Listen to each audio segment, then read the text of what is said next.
আমরা যখন সচিবালয় গেলাম তখন তারা বলতেছে আমাদের কাছে কোনো ক্ষমতা নাই, সমস্ত ক্ষমতার মালিক হচ্ছে না, সমস্ত ক্ষমতার মালিক হচ্ছে প্রধান উপদেষ্টা। অতএব আপনারা সেই দিকে যোগাযোগ করেন। আমরা বারবার যোগাযোগ করার চেষ্টা করতেছি, অফিসিয়াল ভাবে কোনোভাবে সম্ভব হচ্ছে না। যখন অফিসিয়াল ভাবে না হচ্ছে তখন আমরা রাজপথ বেছে নিয়েছি। এখন আমরা চলে যাব, এটা বলে বলছি আমরা চলে যাব। আপনারা আমাদের একটা টিমকে প্রধান উপদেষ্টার কার্যালয়ে অনুমতি দেন, আমরা চলে যাবো। আচ্ছা, ভেরি গুড, ঠিক আছে।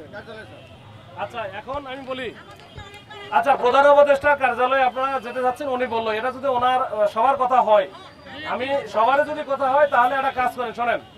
মাননীয় প্রধান উপদেষ্টা কার্যালয় হচ্ছে তেজগাঁ, যেটা যে ফার্মগেট পার হওয়ার পরে, আর এটা হচ্ছে বাসভবনে কোনোদিনও কারোর সাথে কথা বা দেখা করার কোনো সুযোগ নাই, কোনোদিনও হয়ও নাই। আমি বলি আপনাদের একটা কাজ করবো না, যে আপনারা কার্যালয়ে আগামীকাল, আজকে তো ওটা শেষ, কার্যালয়ে পাঠাতে পারি, আপনাদের একটা প্রতিনিধি দল ঠিক করে দেন, আমি পাঠাই দেবো 5 জন, আমাদের গাড়িতে করে পাঠাই দেবো, আমাদের গাড়ি তেল যাক, আমার অফিসারও যাক, ফোর্সও যাবে, আপনাদের নিয়ে যাবে, নিয়ে গিয়ে ওইখানে আপনারা গিয়ে মাননীয় প্রধান উপদেষ্টার কার্যালয়ে গিয়ে আপনারা আপনাদের যে বক্তব্যটা দিয়ে আসেন, ঠিক আছে? আরো কি আছে?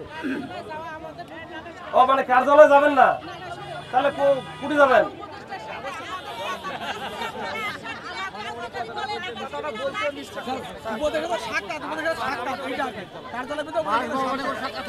আচ্ছা ভাই, আপনারা একটা কাজ করেন, শোনেন, এখানে অনেক মুরব্বী লোক আছে, মহিলা আছে, আমার মনে হয় এমনি আজান দিবে, এই যে এখানে পাশে আবার কাকরাইল মসজিদ আছে, এটা ঝামেলা করতে চায় না। আপনারা যারা আছে মনে হয় একটু নামাজ টামাজ পড়ে নেন, আমাদের একটু নামাজ পড়ার সময় দেন, কালকে এসে কালকে আমি আপনাদের পাঠিয়ে দেবো। আমি শিক্ষকদের পক্ষ থেকে একটা আবদার রাখবো। বলেন, এই যেটাতে বলেন, এটাতে বলেন, কি আবদার বলেন? আসলে আমাদের স্যার যে কথাটি বলছেন খুব গুরুত্বপূর্ণ কথা। আমাদের যে চাওয়াটা, সেই চাওয়াটার বিষয়ে কিন্তু স্যার কথা বলেছেন। যদি স্যারও কিন্তু আমাদের মতো শিক্ষকের কাছে পড়াশোনা করছেন, স্যার যদি শিক্ষকের সাথে মিথ্যা এবং প্রতারণা না করে, স্যার যদি আগামীকাল আমাদের প্রতিনিধিকে দেখা করার ব্যবস্থা করতে পারেন, আমরা 2 মিনিটের মধ্যে এই জায়গা ত্যাগ করব।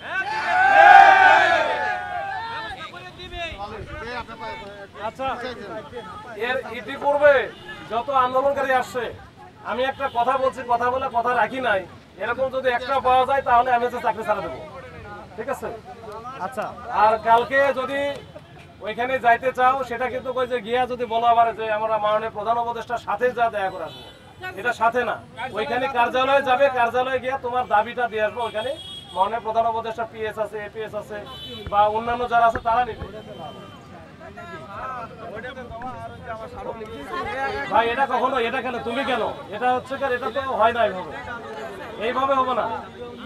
এটা তো আমি একটা কথা বললাম, পরে কালকে বলবা যে হ্যাঁ স্যার তো বলছিল যে মাননীয় প্রধান উপদেষ্টার সাথে দেখা করবো,